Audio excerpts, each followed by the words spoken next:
Basic सा question है। Hardness of water जो दिया है 200 ppm, ठीक है। The normality and molarity of CaCO3 in water, क्या होगा उसकी नॉर्मलिटी और मोलैरिटी।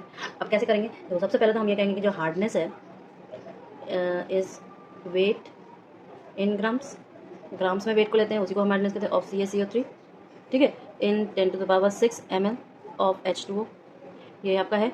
अब या हम ये भी कह सकते हैं कि 10⁻6 ग्राम ऑफ H2O, ठीक है। क्यों कह सकते हैं ना, इस वजह से molecular weight of CaCO3 is equal to आपका 100 ग्राम पर मोल है। तो मोलैरिटी क्या हो जाएगी, is equal to W2 into 1000 by molecular weight into volume of the solution in ml, volume of the solution in ml, ठीक है। सो ये क्या हो जाएगा आपका 200 इंटू 1000 डिवाइडेड बाई 100 इंटू 10⁻6, करो इसको, ऊपर चला जाएगा तो ये हो जाएगा 10⁻³ और इधर हो जाएगा 2 इंटू 10⁻³ मोलैरिटी। उसी तरह नॉर्मलिटी के, अब नॉर्मलिटी तो ग्राम उसमें ही दिया हुआ है, तो n is equal to n into m is equal to 2 into 10⁻³ is equal to 4 into 10⁻³ normality, ठीक है। ये क्वेश्चन इतना ईजी है और ये आपका हो भी गया। उसी तरह हम एक और एग्जाम्पल लेते हैं। अब नेक्स्ट क्वेश्चन देखिए, 1 litre of water sampled contain 1 mg ऑफ CaCl2 and 1 mg of MgCl2। MgCl2 और CaCl2 का दोनों का 1 mg है। The total hardness in the terms of parts of CaCO3 पर 10⁻6 parts of water by mass, ठीक है। तो parts of water by mass निकालना है। तो सबसे पहले हम लोग 1 mg में Cl2 देख लेंगे, 1 mg में और 95 mg में आपका MgCl2 देख लेंगे, ठीक है। क्यों, क्योंकि हमें सबका CaCO3 के साथ निकालना है, इसलिए हम लोग CaCO3 के साथ सबका निकालेंगे, ठीक है। फिर हम लोग सैंपल से ppm निकालेंगे। करें इसको, तो सॉल्यूशन में कैसे करेंगे, देखो 111 gram of CaCl2 equivalent to 100 gram of CaCO3, ठीक है। यहाँ हम 1 mg ऑफ CaCl2 is equal to 100 by 111 into 1 mg of CaCO3 equivalent हो जाएगा 0.9 mg आपका CaCO3 के, ठीक है। तो 95 ग्राम ऑफ MgCl2 क्या हो जाएगा, 100/95 इंटू 1 mg इंटू CaCO3, तो ये हो जाएगा आपका बेटा जी 1.05 mg ऑफ CaCO3, ठीक है। तो हम कह सकते हैं कि 1 लीटर सैंपल कंटेन्स, जो कि वाटर का सैंपल दिया हुआ है, कंटेन्स 0.9 प्लस 1.05 यानी कि 1.95 mg ऑफ CaCO3, ठीक है। यानी कि आप बोलोगे 1.95 ppm, 1.95 ppm, ठीक है। तो ये जो सारा हमने किया वाटर का किया। नेक्स्ट हम लोग स्टार्ट करेंगे हेवी वाटर या ड्यूटेरियम ऑक्साइड जिसे कहते हैं, ठीक है।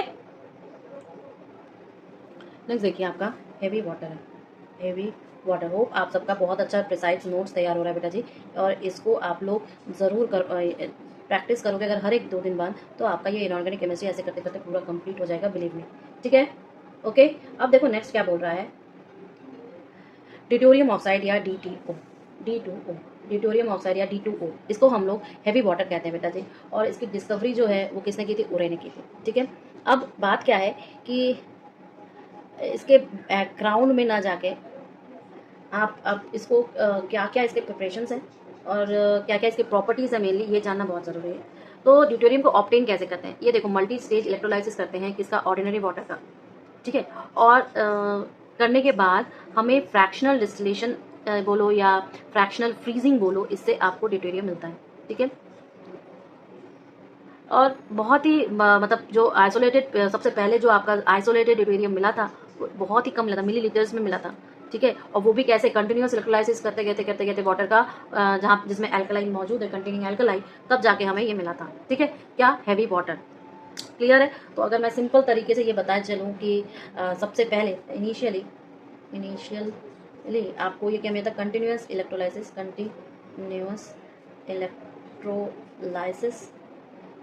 इलेक्ट्रोलाइसिस ऑफ वाटर कंटेनिंग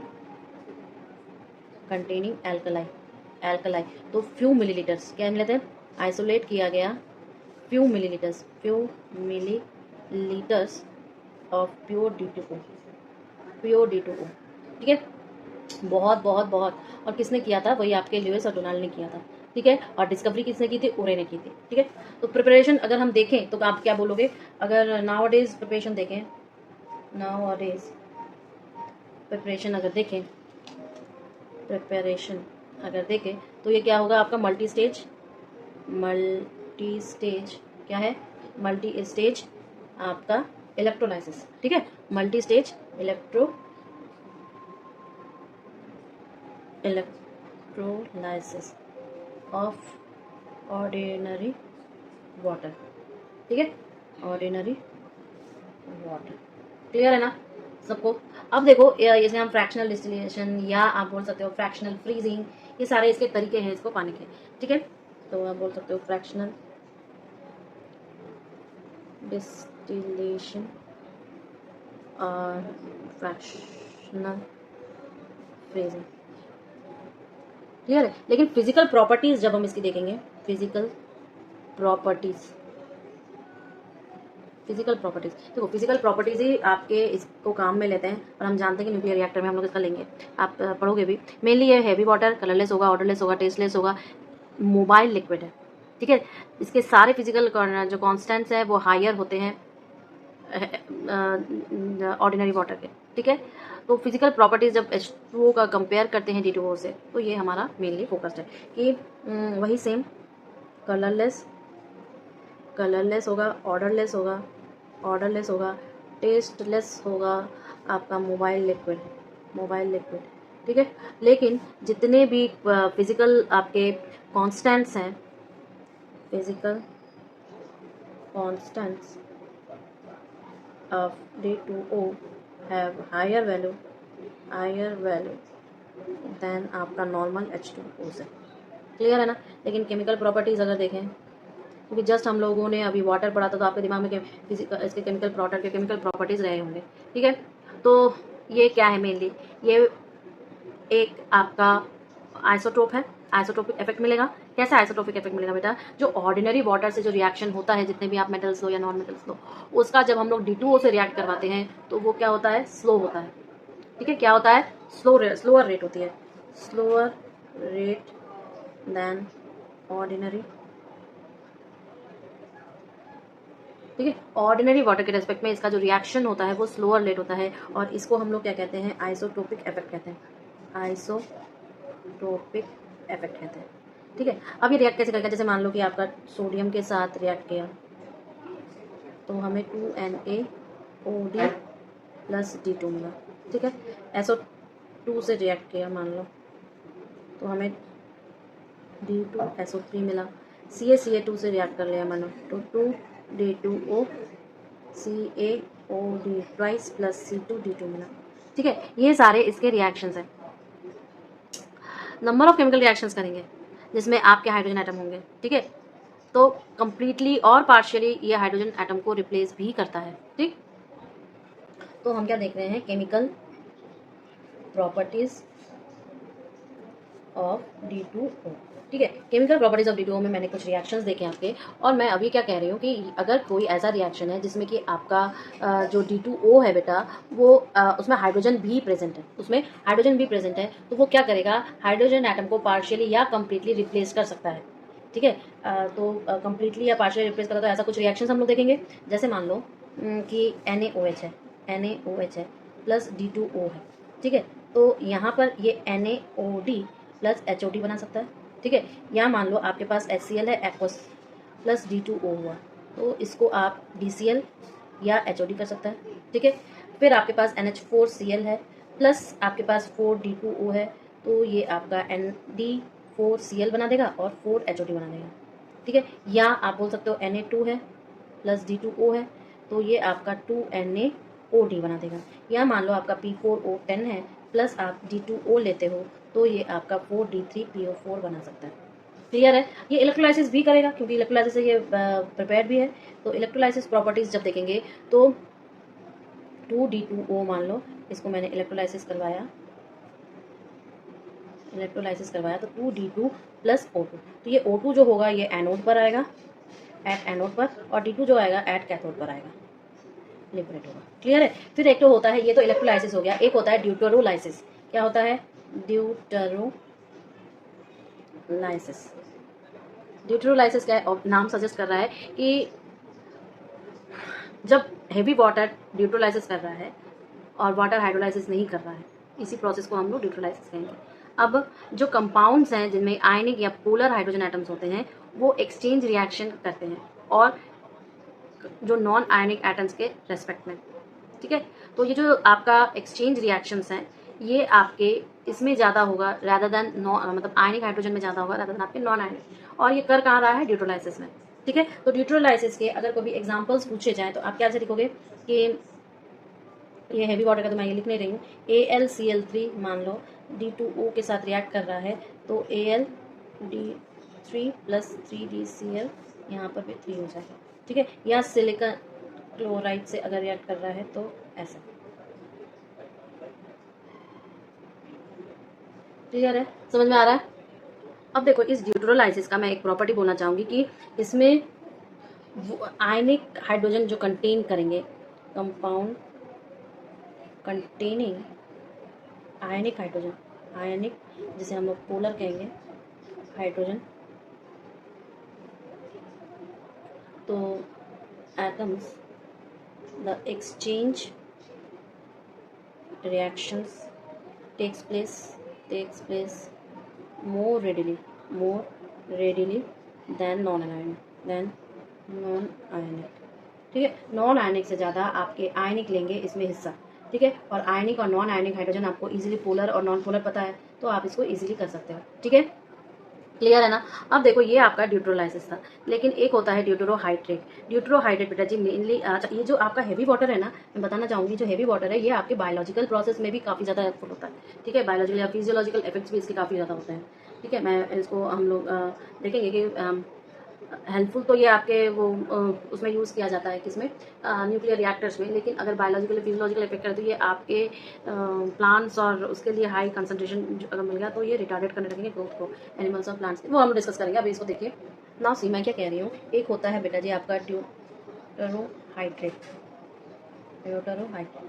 ड्यूटरोहाइड्रेट क्या होता है कि जब हेवी वाटर लाइक आपके कोई भी ऑर्डिनरी वाटर एसोसिएट हो जाए salts as water of crystallization तो हमें ड्यूटरोहाइड्रेट मिलता है। जैसे कि हम लोग हेवी वाटर में वाटर ऑफ क्रिस्टलाइजेशन अटैच हो जाता है ना, वैसे ही अगर जो वाटर है हेवी वाटर है उसमें अगर क्रिस्टलाइजेशन ऐड हो जाए, वाटर भी ऐड हो जाए या ड्यूट्रॉन भी ऐड हो जाए तो वो उसका कहलाता है। जैसे एग्जाम्पल के तौर पे Na2SO4.10D2O ये एक हो गया, CuSO4.5D2O ये हो गया, या MgSO4.D2O ऐसे भी कर सकते हो। तो ये सारे अटैचमेंट हैं जो ये आपके क्या कहता है, ये ड्यूटरोहाइड्रेट। लेकिन मैं बायोलॉजिकल इफेक्ट्स को बोलूँगी इसमें ज़्यादा, ठीक है, अलग से, कि अगर इनका हेवी वाटर का हाई कंसंट्रेशन हो जाए तो ये रिटार्ड कर देता है ग्रोथ को, कंसंट्रेशन हो जाए तो retard the growth of plant and animals, ठीक है। दूसरे नंबर पर अगर मैं ये कहूँ कि जो प्योर हेवी वाटर है स्मॉल फिश को, टेडपोल्स को, माइसिस को भी मार देते हैं अगर ये वाटर के ऊपर फेड हो जाए तो, ठीक है। तो प्योर जो आपका हेवी वाटर है kills small fishes, tadpoles and mice when fed on with H2, ठीक है। तीसरे नंबर पर आप बोलोगे कि हेवी वाटर जो है जर्मिसाइड और बैक्टीरियासाइड प्रॉपर्टीज़ को होल्ड करता है, और स्मॉल जो D2O अगर ले ले तो टॉनिक और स्टिमुलेट करता है वेजिटेबल ग्रोथ को, अगर छोटे से पार्ट में ले लें, ठीक है। तो आप बोल सकते हो कि एक अच्छा ही heavy water has germicide and side properties, ठीक है। अब चौथे नंबर पे आप बोलोगे water containing small quantity of D2O अगर तो acts as a tonic and stimulate vegetable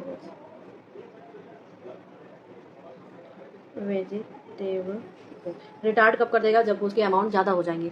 तो अगर आप इसके यूजेस देखोगे तो मैं बहुत पहले से बोल रही हूँ, केमिकल रिएक्शन जिसमें हाइड्रोजन और उसके कंपाउंड्स होते हैं उसमें, ठीक है, इसमें न्यूक्लियर रिएक्टर्स में होते हैं तो इसमें मॉडरेटर की तरह एक्ट करता है और प्रिपरेशन ड्यूटेरियम के प्रिपरेशन के लिए यूज़ किया जाता है। तो यूजेस में लिख दो, acts as a moderator in nuclear reactors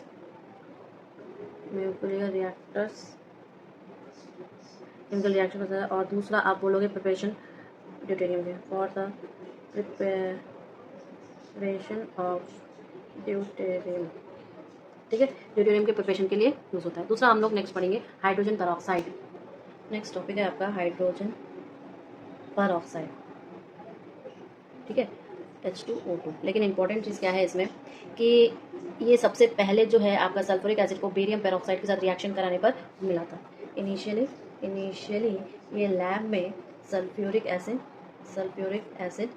plus barium peroxide को मिलाने पर मिला था ट्रेसेस में, ठीक है, और इसको ऑक्सीजनेटेड वाटर कहा जाता था, लेकिन बाद में तो सारी चीज़ें क्लियर हो गई।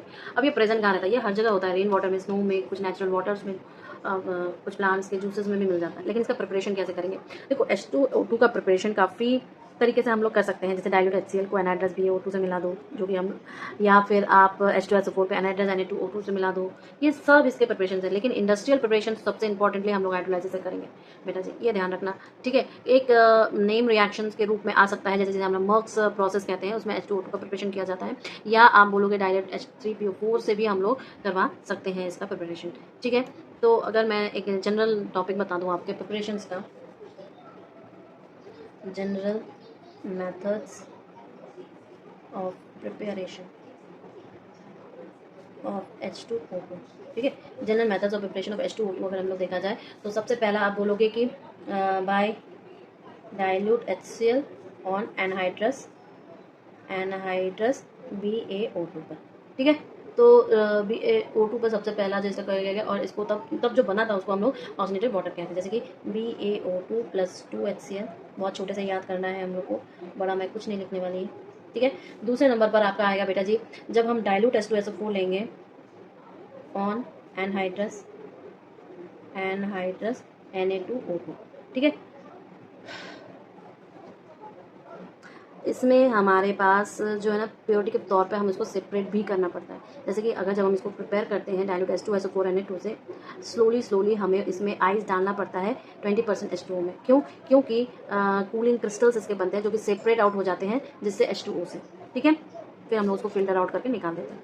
तो आप बोलोगे कि separation from the cooled crystals of आपके Na2SO4.N से।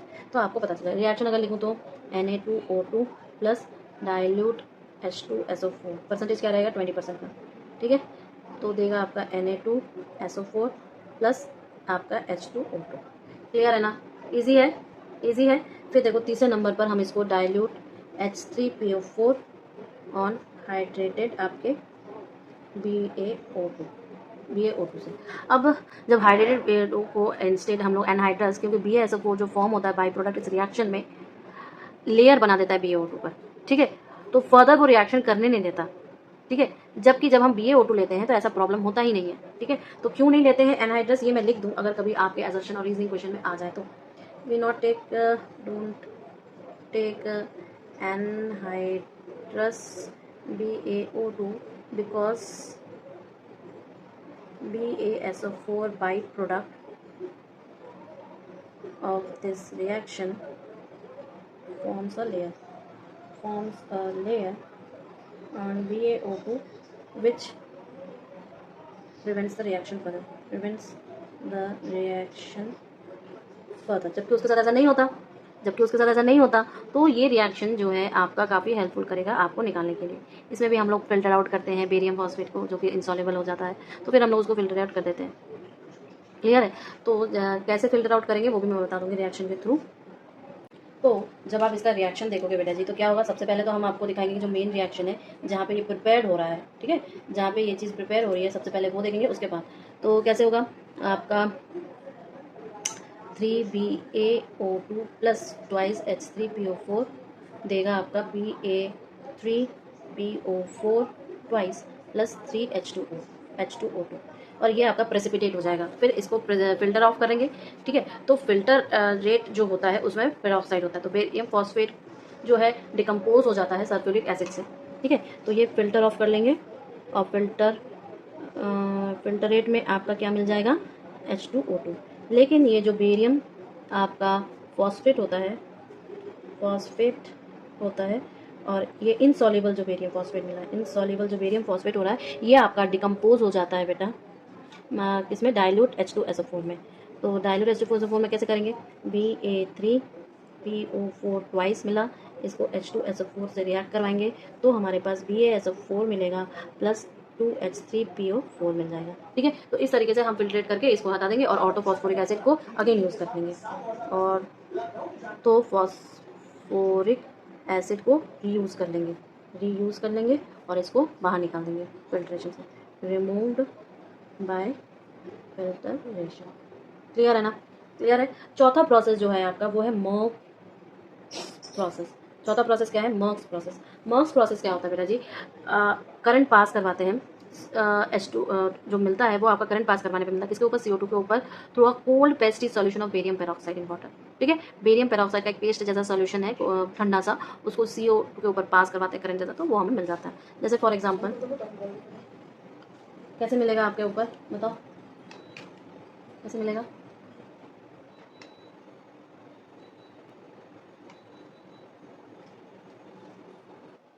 Example BaO2 plus CO2 plus H2O देगा आपका BaCO3 प्लस H2। अब ये चीज़ जो है ये आपकी नीचे बैठ जाती है, तो बेरियम कार्बोनेट जो है वो इनसॉल्युबल है और फिल्टर ऑफ कर लिया जाता है। Barium carbonate is insoluble and filter of, ठीक है। लेकिन इस प्रोसेस में किया क्या जाता है, तो by passing current of CO2 through cold pasty type का सॉल्यूशन होता है of barium peroxide in water, barium peroxide in water, ठीक है। तो उसको हमें ये H2O2 देता है, राइट। नेक्स्ट हम लोग देखेंगे कि कैसे इंडस्ट्रियली प्रिपेयर किया जाता है आपके हाइड्रोजन पेरोक्साइड को, ये काफ़ी इंटरेस्टिंग रहेगा।